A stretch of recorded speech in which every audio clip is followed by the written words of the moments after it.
Thank you sister. ಪ್ರಕಟಣೆ ಗ್ರಂಥ 15ನೇ ಅಧ್ಯಾಯ ಒಂದು 1ನೇ ವಾಕ್ಯವನ್ನು ಓದಿಕೊಳ್ಳೋಣ. ಅಪೇಕ್ಷಾ ಪ್ರಕಟಣೆ ಗ್ರಂಥ revolution chapter 15. Let us read verse 1. ಪರಲೋಕದಲ್ಲಿ ಆಶ್ಚರ್ಯಕರವಾದ ಮತ್ತೊಂದು ಮಹಾಲಕ್ಷಣವು ನನಗೆ ಕಾಣಿಸಿತು. 7 ಮಂದಿ ದೇವದೂತರ ಕೈಯಲ್ಲಿ 7 ಉಪದ್ರವಗಳಿದ್ದವು. ಇವು ಕಡೆ ಉಪದ್ರವಗಳು. ಇವುಗಳಲ್ಲಿ ದೇವರ ರೌದ್ರವು ಮುಗಿದಿರುವುದು ಎಂಬುದೇ. ಓದಿದಂಥ ವಾಕ್ಯ ಭಾಗವನ್ನು ಓದಲಿರುವ ವಾಕ್ಯ ಭಾಗಗಳನ್ನು ಧ್ಯಾನಿಸಲಿರ್ತಕ್ಕಂಥ ಸತ್ಯವೇದದ ಅಧ್ಯಯನವನ್ನ ದೇವರ ಆತ್ಮನು ತಾನೇ ನನಗೂ ತಮ್ಮೆಲ್ಲರಿಗೂ ಕೂಡ ಆಶೀರ್ವದಿಸಿಕೊಡಲಿ. ಜೀವಸ್ವರೂಪನಾದ ದೇವರು ತಾನೇ ತನ್ನ ಜೀವಳ ವಾಕ್ಯಗಳ ಮೂಲಕ ನನ್ನೊಂದಿಗೂ ನಿಮ್ಮೊಂದಿಗೂ ಮಾತನಾಡಲಿ.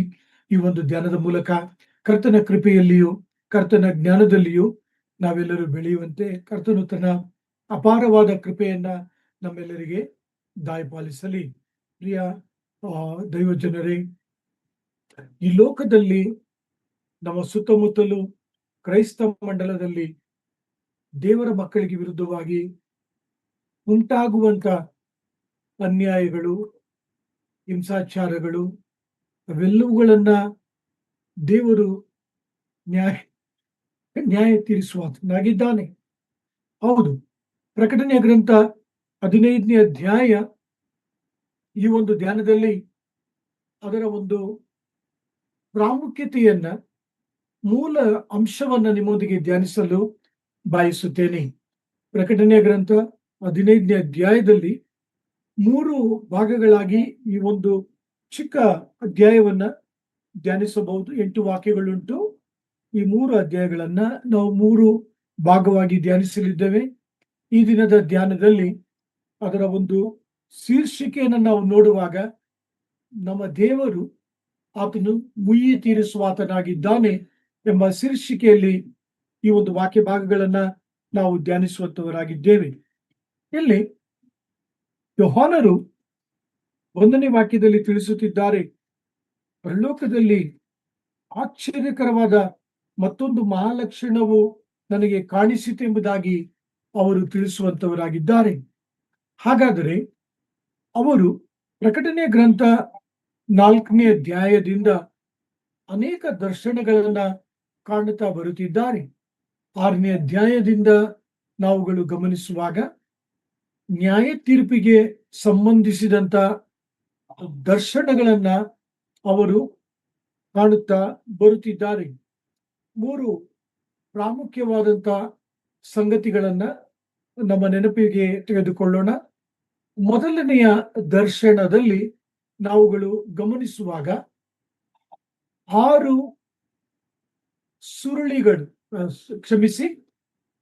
ಸುರುಳಿಗಳ ಒಂದು ನ್ಯಾಯ ತೀರ್ಪನ್ನ ಕುರಿತು ನಾವುಗಳು ಧ್ಯಾನಿಸುತ್ತಾ ಬಂದೆವು.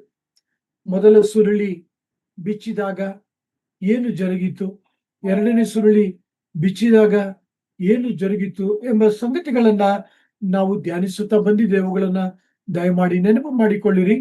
ಇದು ಮೊದಲನೆಯ ನ್ಯಾಯ ತೀರ್ಪಾಗಿದೆ. 2ನೆಯ ನ್ಯಾಯ ತೀರ್ಪಿನಲ್ಲಿ 7 ತುತ್ತೂರಿಗಳನ್ನ ಕುರಿತು ನಾವು ಧ್ಯಾನಿಸುತ್ತಾ ಬಂದೆವು. 7 ತುತ್ತೂರಿಗಳು.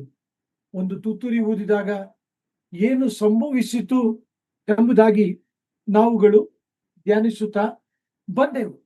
ಈಗ ಪ್ರಕಟಣೆ ಗ್ರಂಥ 15ನೇ ಅಧ್ಯಾಯದಲ್ಲಿ 3ನೇ ಒಂದು ನ್ಯಾಯ ತೀರ್ಪನ್ನ ಕುರಿತು ನಾವುಗಳು ಧ್ಯಾನಿಸಲು ಹೋಗುತ್ತಿದ್ದೇವೆ. ಈ ಒಂದು 3ನೆಯ ನ್ಯಾಯ ತೀರ್ಪಿನ ಭಾಗದಲ್ಲಿ ನಾವುಗಳು ನೋಡುವಾಗ, ಇದು ದೇವದೂತರ ಕೈಯಲ್ಲಿ 7 ಉಪದ್ರವಗಳಿದ್ದವು. ಅಂದ್ರೆ 7 ಉಪದ್ರವಗಳು. ಈ 7 ಉಪದ್ರವಗಳು ದೇವದೂತರ ಕೈಯಲ್ಲಿರ್ತಕ್ಕಂಥ 7 ಪಾತ್ರೆಗಳಲ್ಲಿ ಕಂಡು ಬಂದಿತ್ತು ಎಂಬುದಾಗಿ ಇಲ್ಲಿ ಯೋಹಾನರು ತಿಳಿಸುವಂತವರಾಗಿದ್ದಾರೆ. ಮಾತ್ರವಲ್ಲ, ಪ್ರಿಯ ಸೋದರ ಸೋದರಿಯರೇ, ನಾವುಗಳು ಯೋಹಾನರ ಆ ಮಾತುಗಳಲ್ಲಿ ಗಮನಿಸುವಾಗ ಮಹಾಲಕ್ಷಣವು ಅವರಿಗೆ ಕಾಣಿಸಿತು ಎಂಬುದಾಗಿ ಹೇಳುವಾಗ, ಸ್ತ್ರೀಯನ್ನ ಕುರಿತು ಕೂಡ ಈ ಒಂದು ವಾಕ್ಯ ಭಾಗಗಳಲ್ಲಿ ನಾವು ಧ್ಯಾನಿಸಿದ್ದೇವೆ. ಆ ಸ್ತ್ರೀ ಯಾರಿಗೆ ಸಾದೃಶ್ಯವಾಗಿದ್ದಾರೆ? ಅವರು ಚಂದ್ರನನ್ನ ಧರಿಸಿಕೊಂಡಂತವರು, 12 ನಕ್ಷತ್ರಗಳನ್ನ ಕುರಿತು ನಾವು ಧ್ಯಾನಿಸಿದೆವು.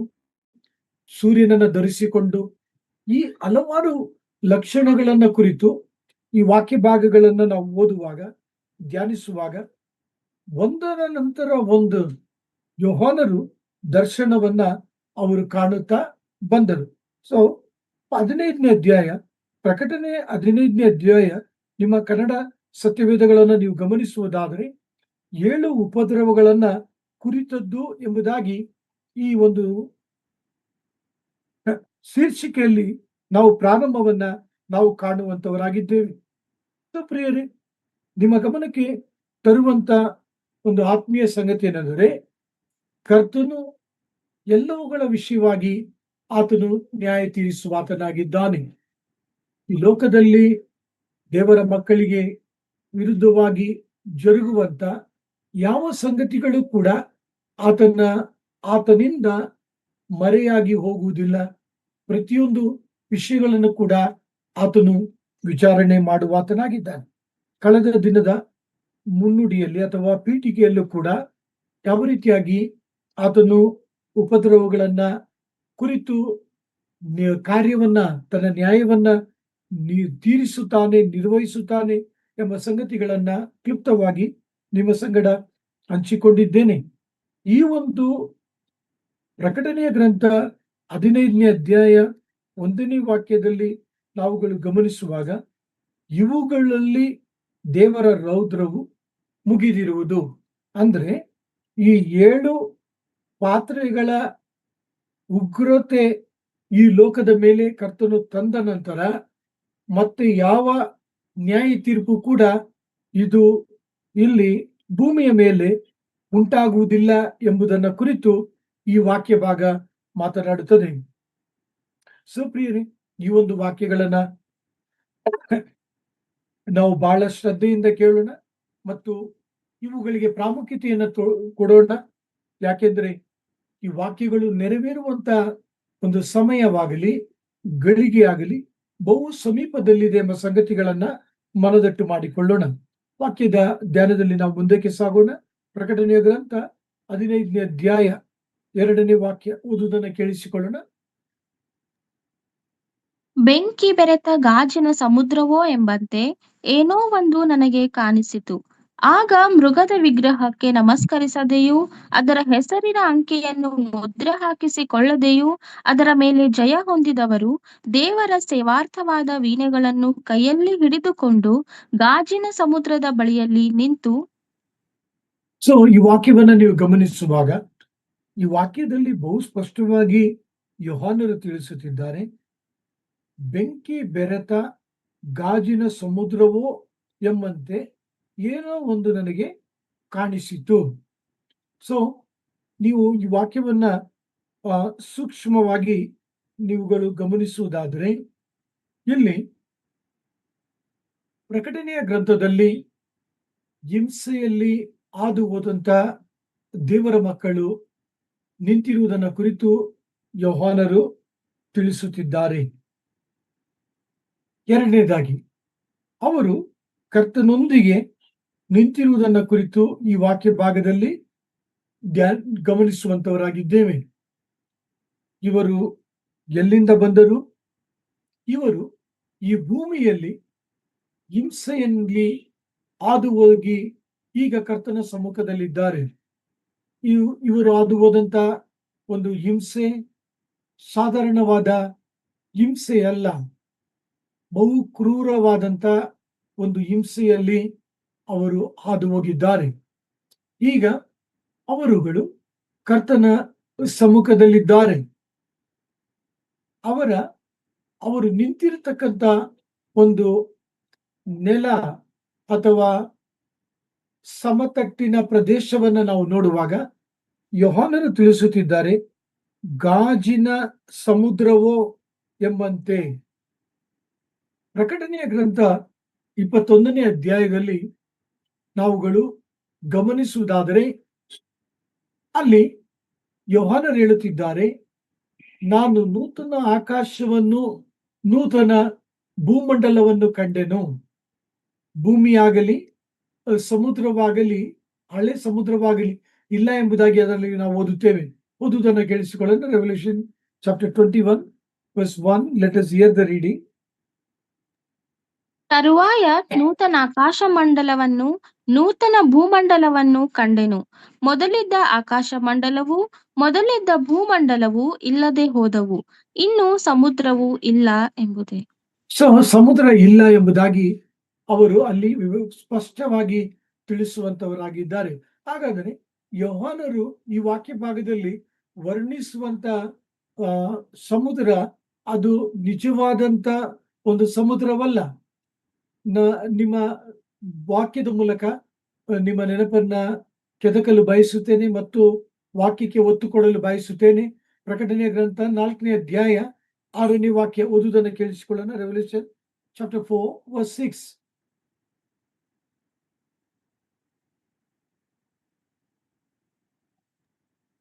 ಇದಲ್ಲದೆ ಸಿಂಹಾಸನದ ಮುಂದೆ ಸ್ಫಟಿಕಕ್ಕೆ ಸಮಾನವಾದ ಗಾಜಿನ ಸಮುದ್ರವಿದ್ದ ಹಾಗೆ ತೋಚಿತು.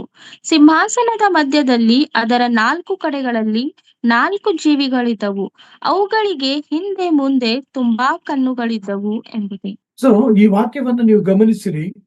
ದೇವರ ವಾಕ್ಯ ಯಾವ ರೀತಿಯಾಗಿ ವರ್ಣಿಸುತ್ತದೆ ಎಂಬುದನ್ನ ಗಮನಿಸಿರಿ. ಸಿಂಹಾಸನವಿದೆ, ಸಿಂಹಾಸನ ಮುಂದೆ ಯಾವ ರೀತಿಯಾದಂತಹ ಒಂದು ಸಮತಟ್ಟು ಅಥವಾ ಒಂದು ಸ್ಥಳವನ್ನು ನಾವು ಕಾಣುತ್ತೇವೆ ಎಂಬುದಾಗಿ ನೋಡುವಾಗ ಅದು ಸ್ಫಟಿಕಕ್ಕೆ ಸಮಾನವಾದಂಥದ್ದು, ಪಾರದರ್ಶಕವಾದಂಥದ್ದು ಎಂಬುದಾಗಿ ದೇವರ ವಾಕ್ಯ ವರ್ಣಿಸುವಂತದ್ದಾಗಿದೆ ಮತ್ತು ವಿವರಿಸುವಂತದ್ದಾಗಿದೆ.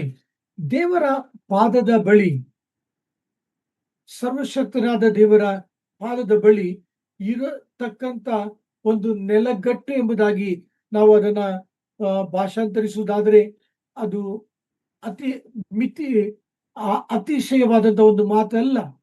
ಆತನ ನೆಲಗಟ್ಟು ಹೇಗಿದೆ ಎಂಬುದಾಗಿ ಈ ವಾಕ್ಯ ಭಾಗದಲ್ಲಿ ನಾವುಗಳು ಗಮನಿಸುವಾಗ ಪ್ರಕಟಣೆ ಗ್ರಂಥ 15ನೇ ಅಧ್ಯಾಯ 2ನೇ ವಾಕ್ಯ, ಪ್ರಕಟಣೆ ಗ್ರಂಥ 4ನೇ ಅಧ್ಯಾಯ 6ನೇ ವಾಕ್ಯದಲ್ಲಿ ಸ್ಫಟಿಕಕ್ಕೆ ಸಮಾನವಾದಂತ ನೆಲಗಟ್ಟು ಎಂಬುದಾಗಿ ದೇವರ ವಾಕ್ಯ ತಿಳಿಸುವಂತದ್ದಾಗಿದೆ. ಅಂದ್ರೆ ಪಾರದರ್ಶಕವಾದದ್ದು ಎಂಬುದಾಗಿ ದೇವರ ವಾಕ್ಯ ತಿಳಿಸುವಂತದ್ದಾಗಿದೆ. ಬೆಳಕು ತೂರಿ ಹೋಗುವಂಥದ್ದು ಎಂಬುದಾಗಿ ದೇವರ ವಾಕ್ಯ ತಿಳಿಸುವಂತದ್ದಾಗಿದೆ. ವಾಕ್ಯಕ್ಕೆ ಒತ್ತು ಕೊಡಲು ಬಯಸುತ್ತೇನೆ. ಎಸೆಕೇಲನ ಪ್ರವಾದನೆಯ ಗ್ರಂಥ 24ನೇ ಅಧ್ಯಾಯ 10ನೇ ವಾಕ್ಯ, ಕ್ಷಮಿಸಿರಿ, ವಿಮೋಚನ ಕಾಂಡ 24ನೇ ಅಧ್ಯಾಯ 10ನೇ ವಾಕ್ಯ ಓದುವುದನ್ನು ಕೇಳಿಸಿಕೊಳ್ಳೋಣ. Exodus chapter 24 verse 10. Let us hear the reading. ಅವರಿಗೆ ಇಸ್ರಾಯೇಲ್ ದೇವರಾದ ದರ್ಶನವಾಯಿತು. ಆಕಾಶ ಮಂಡಲದಂತೆ ಅತಿ ನಿರ್ಮಲವಾದ ಇಂದ್ರನೀಲಮಣಿಯ ನೆಲಗಟ್ಟು ಆತನ ಪಾದಪೀಠವಾಗಿತ್ತು ಎಂಬುದೇ. ಸೊ ಈ ವಾಕ್ಯ ಭಾಗದಲ್ಲಿ ದೇವರ ಪಾದಪೀಠ, ಪಾದ ಇಡುವಂತ ಆ ನೆಲಗಟ್ಟು ಹೇಗಿದೆ ಎಂಬುದನ್ನ ಕುರಿತು ನಿಮ್ಮ ಗಮನಕ್ಕೆ ಈ ವಾಕ್ಯದ ಮೂಲಕ ತರುವಾಗ ದೇವರ ವಾಕ್ಯ ಹೇಳುತ್ತದೆ ಅದು ಇಂದ್ರನೀಲಮಣಿಯಂತೆ. ಇಟ್ ಇಸ್ ನಥಿಂಗ್ ಬಟ್ ನಾವು ಆಕಾಶವನ್ನ, ಶುಭ್ರ ಆಕಾಶವನ್ನ ನಾವು ನೋಡುವಾಗ ಅದರ ಬೆಳಕು ನಾವು ಏನ್ ಕಾಣ್ತೇವೋ ಅದೇ ರೀತಿಯಾದಂತ ನೆಲಗಟ್ಟನ್ನ ಈ ವಾಕ್ಯ ಭಾಗದಲ್ಲಿ ಮೋಶೆ ಆತನೊಂದಿಗೆ ಹೋದಂತ ಹಿರಿಯರು ಕಂಡರೆಂಬುದಾಗಿ ದೇವರ ವಾಕ್ಯ ಬಹು ಸ್ಪಷ್ಟವಾಗಿ ವರ್ಣಿಸುವಂತದ್ದಾಗಿದೆ. ಎಸೆಕೇಲ 1ನೇ ಅಧ್ಯಾಯ 22ನೇ ವಾಕ್ಯ ಕೂಡ ನಾವು ಓದಿಕೊಳ್ಳೋಣ. Ezekiel chapter 1 verse 22. Let us hear the reading. ಭೀಕರವಾದ ಮಂಜುಗಡ್ಡೆಯಂತೆ ಥಳಥಳಿಸುವ ಒಂದು ತರದ ನೆಲಗಟ್ಟು ಆ ಜೀವಿಗಳ ತಲೆಯ ಮೇಲ್ಗಡೆ ಹಾಕಿತ್ತು. ಪ್ರಿಯರೇ, ಇಲ್ಲಿ ಎಸೆಕೇಲನು ಆ ಒಂದು ತಳಗಡೆ ಏನು ಹಾಕಿತ್ತೆಂಬುದಾಗಿ ಅವರು ವರ್ಣಿಸುವಂತವರಾಗಿದ್ದಾರೆ. ಸೊ ಈ ಎಲ್ಲಾ ವಾಕ್ಯ ಭಾಗಗಳ ಮೂಲಕವಾಗಿ ನೀವು ನಾನು ಕಲಿಯುವಂತ ಒಂದು ಆತ್ಮೀಯ ಪಾಠವೇನೆಂದರೆ,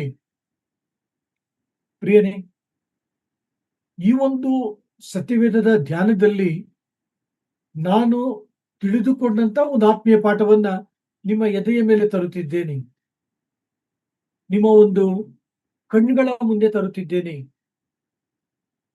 ನೀವು ನಾನು ಆ ನೆಲೆಗಟ್ಟಿನ ಮೇಲೆ ಒಂದು ದಿನ ನಿಂತುಕೊಳ್ಳುವಂತವರಾಗಿದ್ದೇವೆ. ಆತನ ಸಿಂಹಾಸನದ ಮುಂದೆ ಆ ಗಾಜಿನ ಸಮುದ್ರವೋ ಎಂಬಂತೆ ಕಾಣುವಂತ ಆ ಒಂದು ನೆಲಗಟ್ಟಿನ ಮೇಲೆ ನಾವು ನಿಂತುಕೊಳ್ಳುವಂತವರಾಗಿದ್ದೇವೆ. ಆ ದಿನ ಎಂದು ಬರುತ್ತದೋ, ಆ ದಿನ ಹೇಗಿರುತ್ತದೋ, ಆ ಗಳಿಗೆ ಹೇಗಿರುತ್ತದೋ ಎಂಬ ಒಂದು ಉನ್ನತವಾದ ಆತ್ಮೀಯ ಸ್ಥಾಯಿಗೆ ನಾನು ತಾವೆಲ್ಲರೂ ಕೂಡ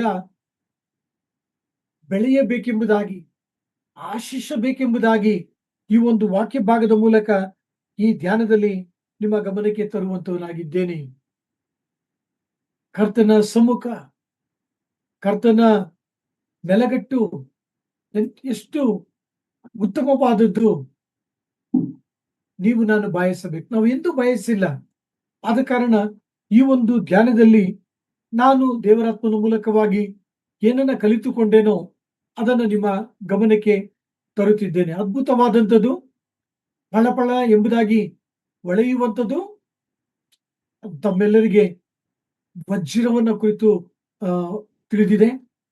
ಯಾವ ರೀತಿಯಾಗಿ ಆ ಡೈಮಂಡ್ ಫಳ ಫಳ ಎಂಬುದಾಗಿ ಹೊಳೆಯುತ್ತದೋ ಅದೇ ರೀತಿಯಾಗಿ ಆತನ ಪಾದದ ಕೆಳಗಡೆ ಇರತಕ್ಕಂಥ ನೆಲಗಟ್ಟು ಬಹಳ ಅದ್ಭುತವಾದಂಥದ್ದು, ಬಹಳ ಅಮೋಘವಾದಂಥದ್ದು. ಸೊ ಪ್ರಿಯ ಸಹೋದರ ಸಹೋದರಿಯರೇ, ನೀವು ನಾನು ಕರ್ತನ ಸಿಂಹಾಸನದ ಮುಂದೆ, ಈ ನೆಲಗಟ್ಟಿನ ಮುಂದೆ ಮೇಲೆ ಭವಿಷ್ಯತ್ತಿನಲ್ಲಿ ನಾವು ನಿಂತುಕೊಳ್ಳಲಿದ್ದೇವೆ. ಆತನೊಂದಿಗೆ ನಾವು ಈ ಒಂದು ಸಭೆಯ ಜೊತೆಗೆ, ಹಿಂಸೆಯಲ್ಲಿ ಹಾದು ಹೋದಂತ ದೇವರ ಮಕ್ಕಳ ಜೊತೆಗೆ, ರಕ್ಷಣೆ ಹೊಂದಿದಂತ ಯಹೂದ್ಯರೊಂದಿಗೆ ನಾವು ಈ ನೆಲಗಟ್ಟಿನ ಮೇಲೆ ನಿಂತುಕೊಳ್ಳುವಂತವರಾಗಿದ್ದೇವೆ. ನೆನಪು ಮಾಡಿಕೊಳ್ಳಿರಿ, ಮೋಶೆ ವಿಮೋಚನಾ ಕಾಂಡದಲ್ಲಿ ಆರೋನನೊಂದಿಗೂ ನಾದಾಬನೊಂದಿಗೂ ಅಬೀಹೊಂದಿಗೂ 70 ಮಂದಿ ಇಸ್ರೇಲರೊಂದಿಗೂ ಈ ಒಂದು ನೆಲಗಟ್ಟಿನ ಮೇಲೆ ಆತನು ನಿಂತುಕೊಂಡನು. ನೆಲಗಟ್ಟಿನ ಸಮೀಪಕ್ಕೆ ಅವರು ಹೋದರು. ಹೌದು ಪ್ರಿಯ ಸಹೋದರ ಸಹೋದರಿಯರೇ, ನೀವು ನಾನು ಕೂಡ ಮುಂದಿನ ದಿನಗಳಲ್ಲಿ ಆ ರೀತಿಯಾದಂಥ ಅನುಭವಗಳಲ್ಲಿ ಹಾದು ಹೋಗುವಂತ ಬಯಕೆ, ಹಾದು ಹೋಗುವಂತ ಆಸಕ್ತಿಯನ್ನ ನಾವು ಬೆಳೆಸಿಕೊಳ್ಳೋಣ. ಎಸೆಕೇಲನ ಮೂಲಕವಾಗಿಯೂ ನಾನು ಆ ಒಂದು ವಾಕ್ಯ ಭಾಗವನ್ನ ನಿಮ್ಮ ಗಮನಕ್ಕೆ ತಂದೆ. ಎಸೆಕೇಲ, ಮೋಶೆ, ಪ್ರಕಟಣೆ ಗ್ರಂಥ 4ನೇ ಅಧ್ಯಾಯದಲ್ಲಿ ಅಪೊಸ್ತಲರಾದಂತ ಯೋಹಾನರು ತಿಳಿಸಿದಂತ ಸಂಗತಿಗಳನ್ನ ನಿಮ್ಮ ಗಮನಕ್ಕೆ ತಂದಿದ್ದೇನೆ. ಆದರೆ ಇಲ್ಲಿ ಪ್ರಕಟಣೆ ಗ್ರಂಥ 15ನೇ ಅಧ್ಯಾಯದಲ್ಲಿ 2ನೇ ವಾಕ್ಯದಲ್ಲಿ ನಾವುಗಳು ಗಮನಿಸುತ್ತೇವೆ, ಬೆಂಕಿ ಬೆರೆತ ಗಾಜಿನ ಸಮುದ್ರವೋ ಎಂಬಂತೆ ಏನೋ ಒಂದು ನನಗೆ ಕಾಣಿಸಿತು ಎಂಬುದಾಗಿ ಅಪೊಸ್ತಲರಾದಂಥ ಯೋಹಾನರು ತಿಳಿಸುತ್ತಿದ್ದಾರೆ. ಸೇರಿ ಪ್ರಿಯ ದೈವಜನರೇ, ಈ ವಾಕ್ಯಕ್ಕೆ ಒತ್ತು ಕೊಡಲು ಬಯಸುತ್ತೇನೆ. ಗಮನಿಸಿರಿ, ಈ ಒಂದು ವಾಕ್ಯಕ್ಕೆ ಒತ್ತು ಕೊಡುವುದಕ್ಕೆ ಮುಂಚಿತವಾಗಿ ಮತ್ತೊಂದು ಸಂಗತಿಯನ್ನ ನಿಮ್ಮ ಗಮನಕ್ಕೆ ತರಲು ಬಯಸುತ್ತೇನೆ. ಪರಲೋಕದಲ್ಲಿ ಯಾವುದೇ ವಿಧವಾದಂತ ನೆರಳಿಲ್ಲ. there is no shadow. So I hope ನೀವು ಇದನ್ನು ಅರ್ಥ ಮಾಡಿಕೊಳ್ಳಲು, ತಿಳಿದುಕೊಳ್ಳಲು ಬಹಳ ಸುಲಭ. ಪರಲೋಕದಲ್ಲಿ ಯಾವುದೇ ವಿಧವಾದಂತ ನೆರಳು ಇಲ್ಲ ಎಂಬುದಾಗಿ ಈ ಒಂದು ಧ್ಯಾನದಲ್ಲಿ ನಿಮ್ಮ ಗಮನಕ್ಕೆ ತರುತ್ತಿದ್ದೇನೆ. ಯಾಕೆಂದರೆ ನೀವು ಆ ಪರಲೋಕದ ವೈಭವವನ್ನ ಕುರಿತು ದೇವರ ವಾಕ್ಯದಲ್ಲಿ ನೋಡುವಾಗ ಅದರ ರಸ್ತೆಗಳು ಚಿನ್ನದಲ್ಲಿ ಮಾಡಲ್ಪಟ್ಟಂತ ಬೀದಿಗಳು, ಚಿನ್ನದ ಬೀದಿಗಳು, ಮತ್ತು ಅದರ ಒಂದು ಪ್ರಕಾಶವನ್ನು ನಾವು ನೋಡುವಾಗ ಅಲ್ಲಿ ಸೂರ್ಯನಿಲ್ಲ, ಅಲ್ಲಿ ಚಂದ್ರನಿಲ್ಲ, ಅಲ್ಲಿ ದೇವರೇ ಬೆಳಕಾಗಿರುತ್ತಾನೆ. ಎಲ್ಲಿ ನೋಡಿದರೂ ಕೂಡ ಪ್ರಕಾಶಮಯವಾಗಿ ಪರಲೋಕ ಕಂಡು ಬರುವಂತದ್ದಾಗಿದೆ ಎಂಬ ಸಂಗತಿಯನ್ನ ನಿಮ್ಮ ಗಮನಕ್ಕೆ ತರಲು ಬಯಸುತ್ತೇನೆ. ಕೆಲವರಿಗೆ ಕತ್ತಲೆ ಕಂಡ್ರೆ ಭಯ, ಕೆಲವರಿಗೆ ಮೋಡ, ಕತ್ತಲೆ ಮೋಡ ತುಂಬಿಕೊಂಡ್ರೆ ಭಯ. ನಿಮ್ಮನ್ನ ಪ್ರೋತ್ಸಾಹಪಡಿಸಲು ಹೇಳುತ್ತಿದ್ದೇನೆ, ಪರಲೋಕದಲ್ಲಿ ಕತ್ತಲೆ ಇಲ್ಲ. ಪರಲೋಕದಲ್ಲಿ ಯಾವುದೇ ವಿಧವಾದಂತ ಬೆಳಕನ್ನ ಮುಚ್ಚಿಕೊಳ್ಳುವಂತ ಒಂದು ವಸ್ತು ಇಲ್ಲ. That is the right word I wanted to say. ಅಂದರೆ ನೆರಳು ಎಂಬ ಕನ್ನಡ ಭಾಷಾಂತರಕ್ಕಿಂತಲೂ ಬೆಳಕಿಗೆ ತಡೆಯನ್ನ ತರುವಂತ ಯಾವುದೇ ವಸ್ತುಗಳನ್ನ ನಾವು ಪರಲೋಕದಲ್ಲಿ ಕಾಣುವುದಿಲ್ಲ. ಪ್ರಕಾಶಮಯವಾದಂತ ದೇಶ ಆದ ಕಾರಣ ನಾವು ಹಾಡನ್ನು ಆಡುವಾಗ ಆ ಪ್ರಕಾಶವಾದ ಆಶ್ಚರ್ಯ ದೇಶ ಎಂಬುದಾಗಿ ಹಾಡನ್ನು ಕೂಡ ನಾವು ಆಡುವಂತವರಾಗಿದ್ದೇವೆ. ಸೊ ಪ್ರಿಯರೇ, ನನ್ನ ಮೊದಲನೆಯ ಧ್ಯಾನದ ಭಾಗದಲ್ಲಿ ಸೊ ಸಮುದ್ರವನ್ನ ಕುರಿತು ಅದು ಎಂತ ಸಮುದ್ರ ಎಂಬುದಾಗಿಯೂ ಅದು ಎಂತ ಒಂದು ಪಾರದರ್ಶಕವಾದದೆಂಬುದಾಗಿಯೂ ನಿಮ್ಮೊಡನೆ ಧ್ಯಾನಿಸಿದ್ದೇನೆ. ಧ್ಯಾನದಲ್ಲಿ ಮುಂದಕ್ಕೆ ಸಾಗುತ್ತಾ 2ನೇ ವಾಕ್ಯದಲ್ಲಿ ಮತ್ತೊಂದು ಆತ್ಮೀಯ ಪಾಠವನ್ನ ನಿಮ್ಮ ಗಮನಕ್ಕೆ ತರಲು ಬಯಸುತ್ತಿದ್ದೇನೆ. ಈ ವಾಕ್ಯ ಭಾಗದಲ್ಲಿ ಬೆಂಕಿ ಬೆರೆತ ಗಾಜಿನ ಸಮುದ್ರವೋ ಎಂಬತಕ್ಕಂತ ಸಂಗತಿಯನ್ನ ನಿಮ್ಮ ಗಮನಕ್ಕೆ ತರಲು ಬಯಸುತ್ತೇನೆ. ನೀವು ಸತ್ಯವೇದದ ಹಲವಾರು ವಾಕ್ಯ ಭಾಗಗಳನ್ನ ಧ್ಯಾನಿಸುವಾಗ ಅಲ್ಲಿ ಎಲ್ಲೆಲ್ಲ ಬೆಂಕಿ ಎಂಬ ಶಬ್ದ ಕಂಡು ಬರುತ್ತದೋ ಅಲ್ಲೆಲ್ಲ ದೇವರು ನ್ಯಾಯ ತೀರ್ಪನ್ನ ಕುರಿತು ಮಾತನಾಡುತ್ತಾನೆ. So the fire speaks of the judgement of God. So ಪ್ರಕಟಣೆಯ ಗ್ರಂಥ 15ನೇ ಅಧ್ಯಾಯದಲ್ಲಿ ದೇವರು ನ್ಯಾಯ ತೀರಿಸುವಾತನಾಗಿದ್ದಾನೆ, ಖಚಿತವಾಗಿ ನ್ಯಾಯ ತೀರಿಸುವಾತನಾಗಿದ್ದಾನೆ ಎಂಬ ಸಂಗತಿಯನ್ನ ನಿಮ್ಮ ಗಮನಕ್ಕೆ ತರುತ್ತಿದ್ದೇನೆ. ವಾಕ್ಯಕ್ಕೆ ಒತ್ತು ಕೊಡಲು ಬಯಸುತ್ತೇನೆ. ಇಬ್ರಿಯ ಪತ್ರಿಕೆ 12ನೇ ಅಧ್ಯಾಯ 29ನೇ ವಾಕ್ಯ ಓದುವುದನ್ನು ಕೇಳಿಸಿಕೊಳ್ಳೋಣ. Hebrews chapter 12 verse 29. Let us hear the reading. ಯಾಕೆಂದರೆ ನಮ್ಮ ದೇವರು ದಹಿಸುವ ಅಗ್ನಿಯಾಗಿದ್ದಾನೆ. ಆಮೆನ್. ನಿಮ್ಮ ನನ್ನ ದೇವರು ಆತನು ಬಹು ಸರಳವಾದ ಸಾಧಾರಣವಾದ ದೇವರಲ್ಲ. ದೇವರ ವಾಕ್ಯ ಬಹು ಸ್ಪಷ್ಟವಾಗಿ ಸೂಚಿಸುವಂತ ಸಂಗತಿ ಏನೆಂದರೆ ಆತನು ದಹಿಸುವ ಅಗ್ನಿ ಉಳ್ಳವನಾಗಿದ್ದಾನೆ. ಆ ಅರಣ್ಯಕಾಂಡ 11ನೇ ಅಧ್ಯಾಯ 1ನೇ ವಾಕ್ಯ ಓದುವುದನ್ನು ಕೇಳಿಸಿಕೊಳ್ಳೋಣ. Numbers chapter 11 verse 1. ಇಸ್ರಾಯೇಲ್ಯರು ತಮಗೆ ದುರವಸ್ಥೆ ಪ್ರಾಪ್ತವಾಯಿತೆಂದು ಯೆಹೋವನಿಗೆ ಕೇಳಿಸುವಂತೆ ಗುಣಗುಟ್ಟುವವರಾದರು. ಅದಕ್ಕೆ ಆತನು ಕೋಪಗೊಂಡು ಅವರ ಮಧ್ಯದಲ್ಲಿ ಬೆಂಕಿಯನ್ನುಂಟು ಮಾಡಿದ್ದರಿಂದ ಪಾಳೆಯದ ಕಡೆ ಭಾಗದಲ್ಲಿದ್ದವರು ಸುಟ್ಟು ಹೋದರು ಎಂಬುದೇ. ಪ್ರಿಯರೇ, ಬೆಂಕಿ ಎಂಬ ಶಬ್ದಕ್ಕೆ ಒತ್ತು ಕೊಡುತ್ತಿದ್ದೇವೆ. ದೇವರ ವಾಕ್ಯದಲ್ಲಿ ಎಲ್ಲೆಲ್ಲ ಬೆಂಕಿ ಎಂಬ ಶಬ್ದ ಅಥವಾ ವಾಕ್ಯ ಉಪಯೋಗಿಸಲ್ಪಟ್ಟಿದೆಯೋ ಬರೆಯಲ್ಪಟ್ಟಿದೆಯೋ ಅಲ್ಲೆಲ್ಲ ದೇವರ ನ್ಯಾಯ ತೀರ್ಪನ ಕುರಿತು ನಾವುಗಳು ಗಮನಿಸುವಂತವರಾಗಿದ್ದೇವೆ. ಸೊ ಪ್ರಿಯರೇ, ನೀವು ನಾನು ಈ ವಾಕ್ಯಗಳನ್ನ ಧ್ಯಾನಿಸುವಾಗ ನಾವು ದೇವರು ಖಂಡಿತವಾಗಿಯೂ ನ್ಯಾಯ ತೀರಿಸುತ್ತಾನೆ ಎಂಬ ಸಂಗತಿಯನ್ನ ಮನದಟ್ಟು ಮಾಡಿಕೊಳ್ಳತಕ್ಕದ್ದು ಬಹು ಪ್ರಾಮುಖ್ಯ. ಕೀರ್ತನೆ 50 3ನೇ ವಾಕ್ಯ, Psalm 50 verse 3. Let us hear the reading. ನಮ್ಮ ದೇವರು ಪ್ರತ್ಯಕ್ಷನಾಗುವನು, ಎಷ್ಟು ಮಾತ್ರವೂ ಸುಮ್ಮನಿರುವುದಿಲ್ಲ. ಆತನ ಮುಂಭಾಗದಲ್ಲಿ ಬೆಂಕಿ ಪ್ರಜ್ವಲಿಸುತ್ತದೆ, ಆತನ ಸುತ್ತಲೂ ಬಿರುಗಾಳಿ ಬೀಸುತ್ತದೆ. ಆತನ ಮುಂದೆ ಬೆಂಕಿ ಪ್ರಜ್ವಲಿಸುತ್ತದೆ. ಯೆಶಾಯ ಬರೆದ ಪ್ರವಾದನೆಯ ಗ್ರಂಥ 66ನೇ ಅಧ್ಯಾಯ 15ನೇ ವಾಕ್ಯ, Isaiah chapter 66 verse 15. Let us hear the reading. ಆಹಾ, ಯೆಹೋವನು ಬೆಂಕಿಯನ್ನು ಕಟ್ಟಿಕೊಂಡು ಬರುವನು, ಆತನ ರಥಗಳು ಬಿರುಗಾಳಿಯಂತಿರುವವು. ರೌದ್ರಾವೇಶದಿಂದ ತನ್ನ ಸಿಟ್ಟನ್ನು ತೀರಿಸುವನು, ಅಗ್ನಿಜ್ವಾಲೆಯಿಂದ ಖಂಡಿಸುವನು ಎಂಬುದು. ಸೊ ಪ್ರಿಯರೇ, ಅನೇಕ ವಾಕ್ಯಗಳುಂಟು. ಸತ್ಯವೇದದ ಹಲವಾರು ವಾಕ್ಯ ಭಾಗಗಳಲ್ಲಿ ಕರ್ತನು ಬೆಂಕಿಯನ್ನ ಬರಮಾಡುವಾತನಾಗಿದ್ದಾನೆ, ಬೆಂಕಿ ಆತನ ಮುಂದೆ ಇದೆ ಮತ್ತು ಆತನು ನ್ಯಾಯ ತೀರಿಸುವಾತನಾಗಿದ್ದಾನೆ. ಪ್ರಿಯರೇ, ಗಮನಿಸಿರಿ, ಪ್ರಕಟಣೆಯ ಗ್ರಂಥ 15ನೇ ಅಧ್ಯಾಯ 2ನೇ ವಾಕ್ಯ, ಬೆಂಕಿ ಬೆರೆತ ಗಾಜಿನ ಸಮುದ್ರವೋ ಎಂಬಂತೆ ಏನೋ ಒಂದು ನನಗೆ ಕಾಣಿಸಿತು. ಪ್ರಿಯರೇ, ಅದು ಕಾಣಿಸುವುದರ ಜೊತೆಗೆ ಆತನೊಂದಿಗೆ ಜಯ ಹೊಂದಿದಂತ ಪರಿಶುದ್ಧರನ್ನ ನಾವು ನೋಡುವಂತವರಾಗಿದ್ದೇವೆ. ಈ ಜಯ ಹೊಂದಿದಂತ ಪ್ರಿಯ ಸಹೋದರರು ಸಭೆ ಯಾವ ರೀತಿಯಾಗಿ ಪರಲೋಕಕ್ಕೆ ಎತ್ತಲ್ಪಟ್ಟಿತೋ, ರ್ಯಾಪ್ಚರ್ಡ್ ಆಯಿತೋ, ಅದೇ ರೀತಿಯಾಗಿಯೂ ಕೂಡ ಸಂಕಟ ಕಾಲ ಮತ್ತು ಮಹಾಸಂಕಟ ಕಾಲಗಳಲ್ಲಿ ಅವರು ಹಾದು ಹೋಗಿ ಈಗ ಅವರು ಕರ್ತನ ಸಮ್ಮುಖದಲ್ಲಿದ್ದಾರೆ. ಅವರು ಕ್ರೂರವಾದಂತ ಹಿಂಸೆಯಲ್ಲಿ ಹಾದು ಹೋದರು. ಆದರೆ ಅವರು ರಕ್ಷಕನಾದ ಯೇಸು ಕ್ರಿಸ್ತನಲ್ಲಿ ನಂಬಿಕೆ ಇಟ್ಟರು, ಮೆಸ್ಸಿಯನಲ್ಲಿ ನಂಬಿಕೆ ಇಟ್ಟರು. ಇವರುಗಳು ಯಾರು ಎಂಬುದಾಗಿ ದೇವರ ವಾಕ್ಯ ಬಹು ಸ್ಪಷ್ಟವಾಗಿ ತಿಳಿಸುವಂತದ್ದಾಗಿದೆ.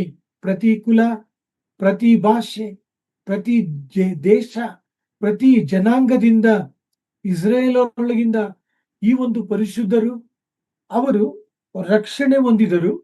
ಎರಡನೇದಾಗಿ ಅವರು ಕರ್ತನಾದ ಯೇಸು ಕ್ರಿಸ್ತನ ಮೇಲೆ ನಂಬಿಕೆ ಇಟ್ಟರು. ಮೂರನೇದಾಗಿ ಅವರೆಲ್ಲರೂ ಕೂಡ ಜಯ ಹೊಂದಿದರು. ನಾಲ್ಕನೇದಾಗಿ ಅವರು ಮೃಗದ ಮೇಲೆ ಜಯವನ್ನ ಹೊಂದಿದರು. ಮೃಗಕ್ಕೆ ನಮಸ್ಕರಿಸಲಿಲ್ಲ, ಮೃಗಕ್ಕೆ ಅಡ್ಡ ಬೀಳಲಿಲ್ಲ, ಮೃಗದ ಮಾತನ್ನು ಕೇಳಲಿಲ್ಲ, ಸುಳ್ಳು ಪ್ರವಾದಿಯ ಮಾತನ್ನ ಕೇಳಲಿಲ್ಲ. ತಮ್ಮ ಹಣೆಯ ಮೇಲೆ ಮೃಗದ ಸಂಖ್ಯೆಯನ್ನ ಸೂಚಿಸುವಂತ 666 ಅನ್ನು ಕೂಡ ಅವರು ಹಚ್ಚಿಕೊಳ್ಳಲಿಲ್ಲ. ಇಂಥ ಜಯ ಹೊಂದಿದಂತ ದೇವರ ಮಕ್ಕಳನ್ನ ಪ್ರಕಟಣೆ ಗ್ರಂಥ 15ನೇ ಅಧ್ಯಾಯ 2ನೇ ವಾಕ್ಯದಲ್ಲಿ ನಾವು ಕಾಣುವಂತವರಾಗಿದ್ದೇವೆ. ಓದುವುದನ್ನು ಕೇಳಿಸಿಕೊಳ್ಳೋಣ. Revelation chapter 15 verse 2 and again we'll go back to Revelation chapter 13 verse 5. ಈ ಎರಡು ವಾಕ್ಯಗಳನ್ನು ಓದಿಕೊಳ್ಳುವಾಗ ಈ ವಾಕ್ಯಗಳನ್ನು ನಾವು ಚೆನ್ನಾಗಿ ಅರ್ಥ ಮಾಡಿಕೊಳ್ಳಲು ಸಹಾಯಕವಾಗುತ್ತದೆ. ಬೆಂಕಿ ಬೆರೆತ ಗಾಜಿನ ಸಮುದ್ರವೋ ಎಂಬಂತೆ ಏನೋ ಒಂದು ನನಗೆ ಕಾಣಿಸಿತು. ಆಗ ಮೃಗದ ವಿಗ್ರಹಕ್ಕೆ ನಮಸ್ಕರಿಸದೆಯೂ ಅದರ ಹೆಸರಿನ ಅಂಕಿಯನ್ನು ಮುದ್ರೆ ಹಾಕಿಸಿಕೊಳ್ಳದೆಯೂ ಅದರ ಮೇಲೆ ಜಯ ಹೊಂದಿದವರು ದೇವರ ಸೇವಾರ್ಥವಾದ ವೀಣೆಗಳನ್ನು ಕೈಯಲ್ಲಿ ಹಿಡಿದುಕೊಂಡು ಗಾಜಿನ ಸಮುದ್ರದ ಬಳಿಯಲ್ಲಿ ನಿಂತು chapter 13 verse 5 sister. ಬಡಾಯಿ ಮಾತುಗಳನ್ನು, ದೂಷಣೆಯ ಮಾತುಗಳನ್ನು ಆಡುವ ಬಾಯಿ ಅದಕ್ಕೆ ಕೊಡಲ್ಪಟ್ಟಿತು ಮತ್ತು 42 ತಿಂಗಳ ಪರ್ಯಂತರ ತನ್ನ ಕಾರ್ಯಗಳನ್ನು ನಡೆಸುವ ಅಧಿಕಾರವು ಅದಕ್ಕೆ ಕೊಡಲ್ಪಟ್ಟಿತು ಎಂಬುದೇ. ಪ್ರಿಯರೇ, ಈ ವಾಕ್ಯಗಳನ್ನ ನೀವುಗಳು ಗಮನಿಸುವಾಗ ಈ 15ನೇ ಅಧ್ಯಾಯದಲ್ಲಿ ನಿಂತುಕೊಂಡಿರತಕ್ಕಂತ ಪರಿಶುದ್ಧರು, ದೇವರ ಮಕ್ಕಳು, ಜಯ ಹೊಂದಿದಂತವರು 13ನೇ ಅಧ್ಯಾಯದಲ್ಲಿ ತಿಳಿಸಲ್ಪಟ್ಟಂತ ಸಕಲ ವಿಧವಾದಂತ ಹಿಂಸೆಗಳಲ್ಲಿ, ಉಪದ್ರವಗಳಲ್ಲಿ, ಕಷ್ಟಗಳಲ್ಲಿ, ವೇದನೆಗಳಲ್ಲಿ ಅವರು ಹಾದು ಹೋದರೆಂಬುದಾಗಿ ದೇವರ ವಾಕ್ಯ ಬಹು ಸ್ಪಷ್ಟವಾಗಿ ವರ್ಣಿಸುವಂತದ್ದಾಗಿದೆ. ಪ್ರಕಟಣೆ ಗ್ರಂಥ 13ನೇ ಅಧ್ಯಾಯ 7ನೇ ವಾಕ್ಯದಲ್ಲಿ ಸ್ವತಃ ದೇವರು ಈ ಒಂದು ಮೃಗಕ್ಕೆ ಆತನು ಅಧಿಕಾರವನ್ನ ಕೊಡುವುದನ್ನ ಕುರಿತು ದೇವರ ವಾಕ್ಯ ಮಾತನಾಡುತ್ತದೆ. ಓದುವುದನ್ನು ಕೇಳಿಸಿಕೊಳ್ಳೋಣ. ಪ್ರಕಟಣೆ ಗ್ರಂಥ 13ನೇ ಅಧ್ಯಾಯ 7ನೇ ವಾಕ್ಯ. ಇದಲ್ಲದೆ ದೇವಜನರ ಮೇಲೆ ಯುದ್ಧ ಮಾಡಿ ಅವರನ್ನು ಜಯಿಸುವುದಕ್ಕೆ ಅದಕ್ಕೆ ಅಧಿಕಾರ ಕೊಡಲ್ಪಟ್ಟಿತು ಮತ್ತು ಸಕಲ ಕುಲ, ಪ್ರಜೆ, ಭಾಷೆ, ಜನಾಂಗಗಳ ಮೇಲೆ ಅದಕ್ಕೆ ಅಧಿಕಾರವು ಕೊಡಲ್ಪಟ್ಟಿತು ಎಂಬುದೇ. ಅದಕ್ಕೆ ಅಧಿಕಾರ ಕೊಡಲ್ಪಟ್ಟ ಕಾರಣ ಈ ಒಂದು ಮೃಗ ಏನು ಮಾಡಿತು ಎಂಬುದಾಗಿ ನೋಡುವಾಗ ದೇವರ ವಾಕ್ಯ ಬಹು ಸ್ಪಷ್ಟವಾಗಿ ತಿಳಿಸುವಂತದ್ದಾಗಿದೆ. ಅದು ಎಷ್ಟು ಸಾಧ್ಯವೋ ಅಷ್ಟು ಹಿಂಸೆಯನ್ನ ದೇವರ ಮಕ್ಕಳ ಮೇಲೆ ಉಂಟು ಮಾಡಿತೆಂಬುದಾಗಿ ದೇವರ ವಾಕ್ಯ ತಿಳಿಸುವಂತದ್ದಾಗಿದೆ. 15ನೇ ವಾಕ್ಯದಲ್ಲಿ ನಾವು ಓದುತ್ತೇವೆ. Sister, will you read verse 15 sister? 13ನೇ ಅಧ್ಯಾಯ 15ನೇ ವಾಕ್ಯ. ಇದಲ್ಲದೆ ಆ ಮೃಗದ ವಿಗ್ರಹಕ್ಕೆ ಜೀವ ಕೊಡುವ ಸಾಮರ್ಥ್ಯವೂ ಇದಕ್ಕೆ ದೊರೆಯಿತು. ಆ ಮೃಗದ ವಿಗ್ರಹವು ಮಾತಾಡುವುದು, ತನಗೆ ನಮಸ್ಕರಿಸಿದವರೆಲ್ಲರಿಗೂ ಮರಣದಂಡನೆ ಆಗುವಂತೆ ಮಾಡುವುದು ಎಂಬುದೇ. ಸೊ ನೋಟ್ ದಟ್ ಫ್ರೇಸ್, ಮರಣದಂಡನೆ ಉಂಟು ಮಾಡುವುದು. ದೇವರು ಅದಕ್ಕೆ ಅಧಿಕಾರವನ್ನ ಕೊಡುತ್ತಾನೆ. ಆ ದಿನಗಳಲ್ಲಿ, ಆ ಸಂಕಟ ಕಾಲ, ಆ ಮಹಾಸಂಕಟ ಕಾಲದಲ್ಲಿ ಮರಣವನ್ನು ಕೂಡ ಅದು ಉಂಟು ಮಾಡುವಂತ ಅಧಿಕಾರವನ್ನ ದೇವರು ಕೊಡುವಾತನಾಗುತ್ತ. ಪ್ರಕಟಣೆ ಗ್ರಂಥ 15ನೇ ಅಧ್ಯಾಯದಲ್ಲಿ ಅವರನ್ನ ನಾವು ಕಾಣುವಾಗ ಈ ಒಂದು ಮಹಾ ಸಂಕಟದಲ್ಲಿ ಅವರು ಹಾದು ಹೋದರೆಂಬುದಾಗಿ ದೇವರ ವಾಕ್ಯ ತಿಳಿಸುವಂತದ್ದಾಗಿದೆ. ಪ್ರಕಟಣೆ ಗ್ರಂಥ 13, 17, 18 ವಾಕ್ಯಗಳಲ್ಲಿ ನಾವುಗಳು ಓದುವಾಗ ಕ್ರಯ ವಿಕ್ರಯಗಳನ್ನು ಕೂಡ ಅವರು ಮಾಡಬಾರದೆಂಬುದಾಗಿ ದೇವರ ವಾಕ್ಯ ತಿಳಿಸುವಂತದ್ದಾಗಿದೆ. ಒಂದು ಲೋಟ ನೀರು ಕೂಡ ಅವರು ಯಾರಿಗೂ ಕೊಡುವಂಗಿಲ್ಲ, ಯಾರ ಬಳಿ ತೆಗೆದುಕೊಳ್ಳುವಂಗಿಲ್ಲ. ಯಾಕೆಂದರೆ ಅವರು ಆ ಗುರುತನ್ನ ಅವರು ಹಾಕಿಕೊಳ್ಳುವುದಿಲ್ಲ. ಪ್ರಿಯರೇ, ಈ ವಾಕ್ಯವನ್ನ ನೀವು ಅರ್ಥ ಮಾಡಿಕೊಳ್ಳಲು ಪ್ರಯತ್ನಿಸಿರಿ. ನಿಮ್ಮ ಬಳಿ ಜಿಪೇ ಅಥವಾ ಫೋನ್ ಪೇ ಅಥವಾ ದುಡ್ಡು ಇಲ್ಲದೆ ಹೋದರೆ ಯಾರು ನಿಮಗೆ ಏನೂ ಕೊಡೋದಿಲ್ಲ. ನೀವು ಅಂಗಡಿಗೆ ಹೋಗ್ತೀರಾ, ನೀವು ಜಿಪೇ ಟ್ರಾನ್ಸಾಕ್ಷನ್ ಮಾಡ್ತೀರಾ, ಸ್ಕ್ಯಾನ್ ಮಾಡ್ತೀರಾ, ಜಿಪೇ ಫೇಲ್ ಅಂತ ಬಂದ್ರೆ ಅಂಗಡಿಯವ ನಿಮ್ಗ ಆಹಾರ ಕೊಡ್ತಾನ, ನೀರು ಕೊಡ್ತಾನ, ನೀವು ಕೇಳುವ ವಸ್ತುಗಳನ್ನ ಕೊಡ್ತಾನ? ಇಲ್ಲ, ಕೊಡೋದಿಲ್ಲ. ನಾವು ಮಾಡಿದ ನಂತರ, ಅಂದ್ರೆ ಅವರಿಗೆ ಹಣವನ್ನ ಪಾವತಿ ಮಾಡಿದ ನಂತರ ಆ ಪಾವತಿಯಾದಂತ ಸ್ಕ್ರೀನ್ ಶಾಟ್ ಅನ್ನು ಕೂಡ ನಾವು ತೋರಿಸುವಂತವರಾಗಿದ್ದೇವೆ. ಸಮೀಪದಲ್ಲಿ ಒಂದು ಅಂಗಡಿಯಲ್ಲಿ ನಾನು ಆ ರೀತಿಯಾಗಿ ಕೊಂಡುಕೊಂಡಾಗ ಆ ಆ ಅಂಗಡಿಯ ವ್ಯಕ್ತಿ ಆ ಸ್ಕ್ರೀನ್ ಶಾಟ್ ಅನ್ನ ಪುನಃ ಫೋಟೋ ತೆಗೆದುಕೊಂಡ್ರು. ಸೊ ನಾನು ನಿಮ್ಮ ಗಮನಕ್ಕೆ ತರುವಂತ ಸಂಗತಿ ಏನೆಂದರೆ, ಹಾಗಾದರೆ ಆ ಒಂದು ಸಂಕಟ ಕಾಲದಲ್ಲಿ, ಮಹಾಸಂಕಟ ಕಾಲದಲ್ಲಿ ಕ್ರಯ ವಿಕ್ರಯ ನಡೆಸಕೂಡದಂತ ಆ ಒಂದು ಕಾಲದಲ್ಲಿ ಆ ದೇವರ ಮಕ್ಕಳು ಎಷ್ಟು ಹಿಂಸೆಯಲ್ಲಿ ಹಾದು ಹೋಗಿರ್ತಾರೆ ಊಹಿಸಿಕೊಳ್ಳಿ. ಅವುಗಳನ್ನು ನಾವು ಗ್ರಹಿಸಿಕೊಳ್ಳುವುದಕ್ಕೂ ಸಾಧ್ಯವಿಲ್ಲ. ಅಷ್ಟೊಂದು ಕ್ರೂರವಾದಂತ ಹಿಂಸೆ, ಅಷ್ಟೊಂದು ವಿನಾಯಕರವಾದಂತ ಹಿಂಸೆಯಲ್ಲಿ ಅವರು ಹಾದು ಹೋದರು. ಆದರೆ ಮೃಗ ಜಯವನ್ನ ಹೊಂದಲಿಲ್ಲ, ಸೈತಾನ ಜಯವನ್ನ ಹೊಂದಲಿಲ್ಲ, ಸುಳ್ಳು ಪ್ರವಾದಿ ಜಯವನ್ನ ಹೊಂದಲಿಲ್ಲ, ವಿಶ್ವಾಸಿಗಳು ಜಯವನ್ನ ಹೊಂದಿದರೆಂಬುದಾಗಿ ದೇವರ ವಾಕ್ಯ ತಿಳಿಸುವಂತದ್ದು. ಅವರು ತಮ್ಮ ನಂಬಿಕೆಯನ್ನ ಉಳಿಸಿಕೊಂಡರೆಂಬುದಾಗಿ ದೇವರ ವಾಕ್ಯ ತಿಳಿಸುತ್ತದೆ. ಯಾವ ರೀತಿಯಾಗಿ ಮಾಂಸವನ್ನ, ಕುರಿಯನ್ನ ಕೊಯ್ತಾರೋ ಅದೇ ರೀತಿಯಾಗಿ ಸಂಕಟ ಕಾಲ, ಮಹಾಸಂಕಟ ಕಾಲದ ಅನೇಕ ದೇವರ ಮಕ್ಕಳು ಕೂಡ ದೇವರ ರಾಜ್ಯವನ್ನ ಪ್ರವೇಶಿಸುವುದಕ್ಕೋಸ್ಕರ ತಮ್ಮನ್ನು ಪ್ರೀತಿಸಿಕೊಳ್ಳಲಿಲ್ಲ ಎಂಬುದಾಗಿ ಪ್ರಕಟಣೆಯ ಗ್ರಂಥದಲ್ಲಿ ದೇವರ ವಾಕ್ಯ ಬಹು ಸ್ಪಷ್ಟವಾಗಿ ತಿಳಿಸುವಂತದ್ದಾಗಿದೆ. They are not loved their lives. ಅವರ ಜೀವವನ್ನೇ ಅವರು ಪ್ರೀತಿಸಲಿಲ್ಲ.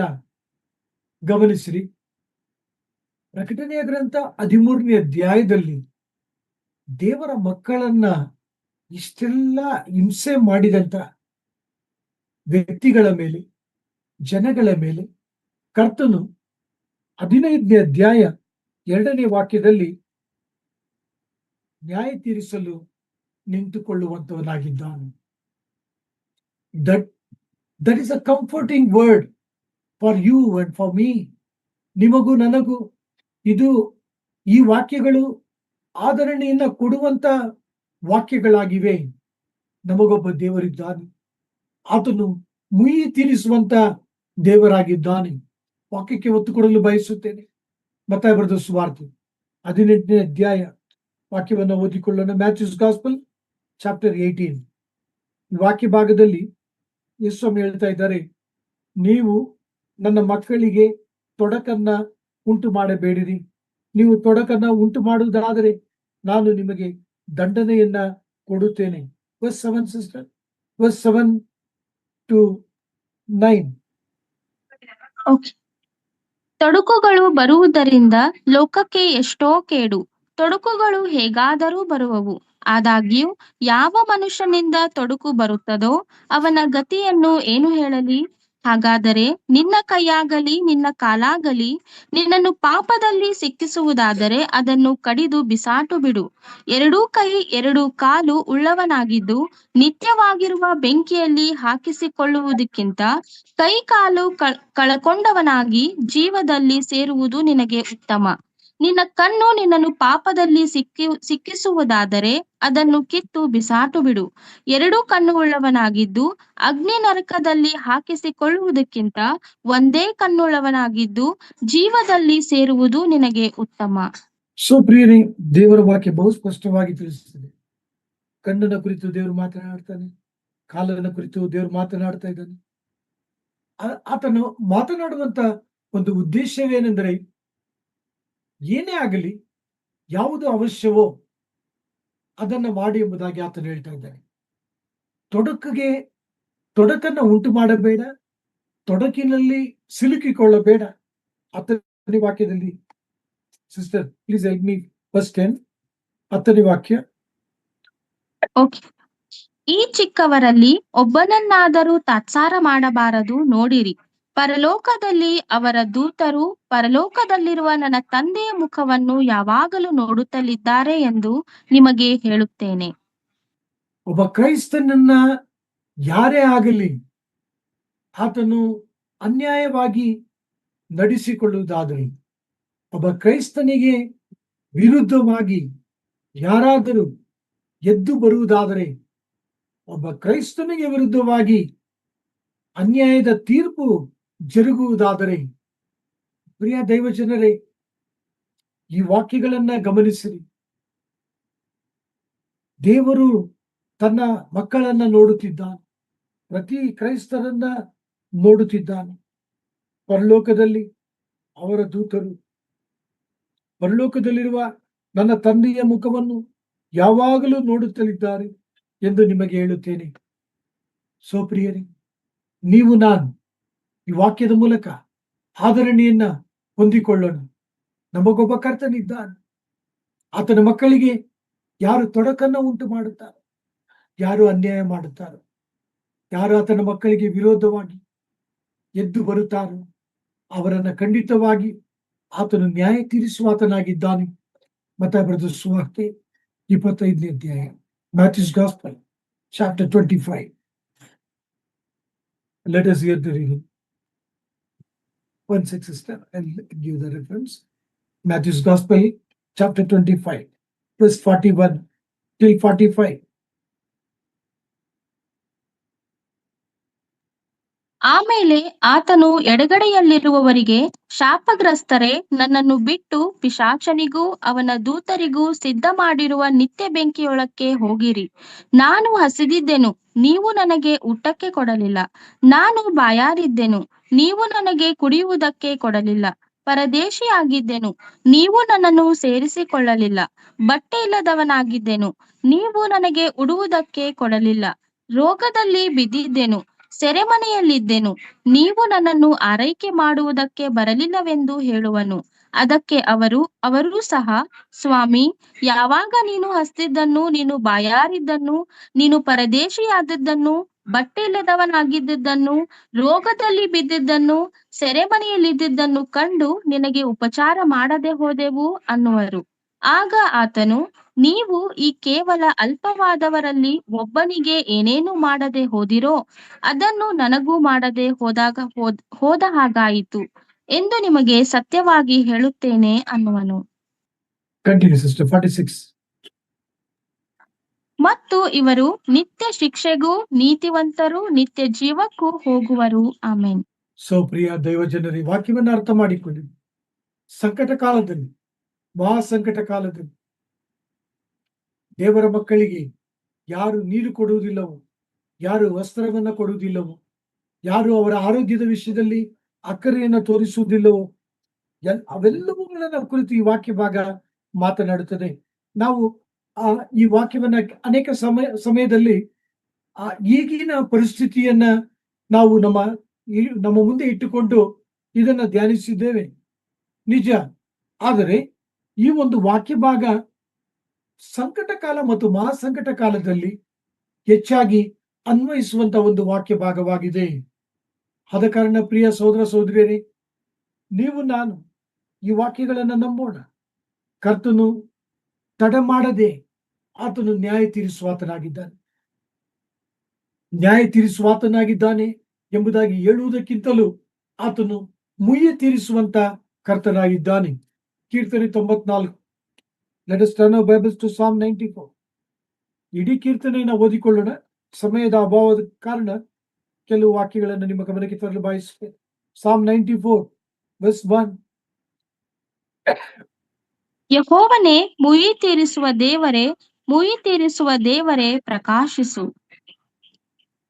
ಪ್ರಿಯರೇ, ಇಲ್ಲಿ ಕೀರ್ತನೆಗಾರನು ಆತನು ದೇವರ ಬಳಿ ಮೊರೆ ಇಡುತ್ತಿದ್ದಾನೆ. ಏನೆಂಬುದಾಗಿ ಮೊರೆ ಇಡುತ್ತಿದ್ದಾನೆ? ಮುಯ್ಯಿ ತೀರಿಸುವ ದೇವರೆಂಬುದಾಗಿ ಆತನು ದೇವರಿಗೆ ಮೊರೆ ಇಡುತ್ತಿದ್ದಾನೆ.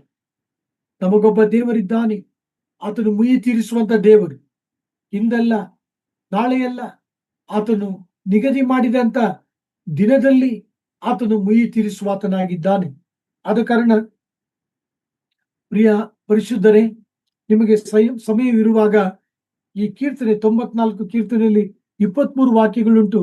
ಇಡೀ ವಾಕ್ಯಗಳನ್ನು ನೀವು ಓದ್ರಿ, ನಿಮಗೆ ಎಷ್ಟು ಆದರಣೆ ಆಗುತ್ತದೆ. ಇವು ಪ್ರಕಟಣೆ ಗ್ರಂಥ 15ನೇ ಅಧ್ಯಾಯ 2ನೇ ವಾಕ್ಯದಲ್ಲಿ ಒಂದು ಅಂಶವನ್ನ ಈ ಒಂದು ಧ್ಯಾನದಲ್ಲಿ ನಿಮ್ಮ ಗಮನಕ್ಕೆ ಮಾನವ ಮಿತಿಯಿಂದ ತಂದಿದ್ದೇನೆ. ಆ ಒಂದು ಸಂಗತಿ ಏನೆಂದರೆ, ನಮ್ಮ ದೇವರು ಮುಯ್ಯಿ ತೀರಿಸುವಂತ ದೇವರು. ನಮ್ಮ ದೇವರು ಯಾರಿಗೆ ಮುಯ್ಯಿ ತೀರಿಸುತ್ತಿದ್ದಾನೆ? ತನ್ನ ಮಕ್ಕಳನ್ನ ಹಿಂಸೆ ಪಡಿಸಿದವರನ್ನ ಮುಯ್ಯಿ ತೀರಿಸುತ್ತಿದ್ದಾನೆ. ಸುವಾರ್ತೆಯನ್ನ ತಿರಸ್ಕರಿಸಿದವರನ್ನ ಮುಯ್ಯಿ ತೀರಿಸುವಾತನಾಗಿದ್ದಾನೆ.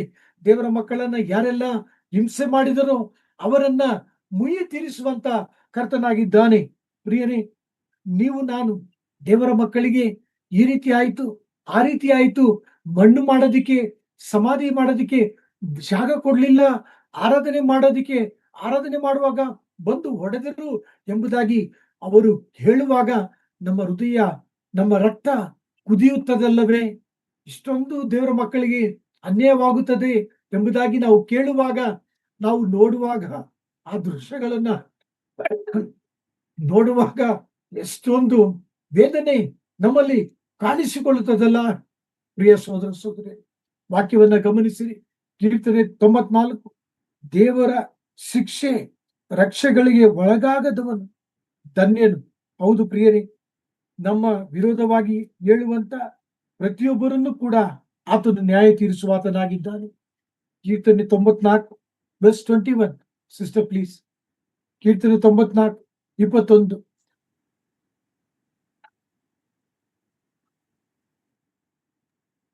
ಜೀವ ತೆಗೆಯಬೇಕೆಂದು ನೀತಿವಂತರ ಮೇಲೆ ಬೀಳುತ್ತಾರೆ, ನಿರಪರಾಧಿಗಳಿಗೆ ಮರಣ ಶಿಕ್ಷೆ ವಿಧಿಸುತ್ತಾರೆ.